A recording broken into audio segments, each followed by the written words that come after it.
राजस्थान की एक पूरी युवा पीढ़ी के भविष्य को अंधकार में ले जाने की, राजस्थान की जनमानस की व्यवस्था के प्रति आस्था को धूल में मिलाने की एक बड़ी कुत्सित एवं घृणित षड्यंत्र के एक मुख्य सूत्रधार बाबूलाल पुत्र नाथाराम को असम के कामाख्या मंदिर से वापस आते समय गिरफ्तार करने में जोधपुर रेंज की साइक्लोनर टीम और एसओजी की टीम को संयुक्त रूप से एक सफलता मिली है।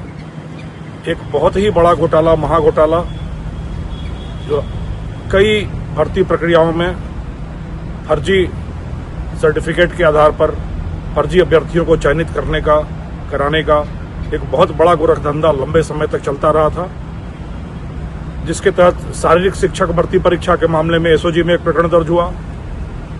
स्कूल व्याख्याता परीक्षा के संबंध में 2 प्रकरण आरपीएससी के द्वारा दर्ज कराए गए अजमेर में, और इन सभी में एक ही तौर तरीका सामने आ रहा था कि जो भी अभ्यर्थी परीक्षा में बैठ रहे थे उनको संदिग्ध विश्वविद्यालयों से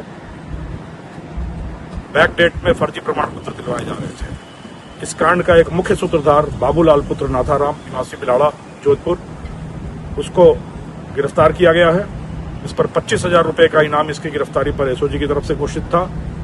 यह स्वयं जोधपुर के लूणी इलाके में राजकीय माध्यमिक विद्यालय में अंग्रेजी का वरिष्ठ शिक्षक था और अनगिनत विश्वविद्यालयों से अनगिनत विद्यार्थियों को अनगिनत फर्जी प्रमाण पत्र दिलाकर फर्जी तरीके से चयनित कराने का एक जघन्य अपराध इस अपराधी के द्वारा किया गया, जिस कारण इस पर 25,000 रुपए का इनाम भी दर्ज था। पर यह बेहद सतर्क और चालाक अपराधी नाम सामने आने के बाद से ही लगातार फरार चलता रहा और कहते हैं 900 चूहे खाकर बिल्ली हज को चली। फर्जी तरीके से गोरखधंधों से अकूत संपत्ति अर्जित करने के बाद मन में पुण्य की लालसा जगी और यह असम के कामाख्या मंदिर की माता की शरण में चला गया, जहां जाकर यह आरजू करता रहा, मिन्नतें करता रहा, कई अनुष्ठान किए बच जाने के लिए और लंबे समय तक बचा भी रहा। पर वहां जाकर भी इसकी भूख नहीं खत्म हुई और एक बार फिर शिलांग के किसी विश्वविद्यालय में इसने फिर उसी धंधे के संबंध में संपर्क किया और वहीं से यह एसओजी और साइक्लोनर टीम के रडार पर आ गया। हम लगातार इसके पीछे लगे रहे। पकड़े जाने के पहले कामाख्या मंदिर से चलकर दिल्ली के आनंद विहार को चलने वाली एक्सप्रेस ट्रेन के वातानुकूलित डब्बे में या AC2 कंपार्टमेंट में बैठा रहा। शातिर इतना कि अपनी सीट पर न बैठकर दूसरी सीट पर बैठा रहा और टीमें ट्रेन से इसके पीछे लगी रही और आनंद विहार स्टेशन पर पहुंचते ही इसको दबोच लिया गया।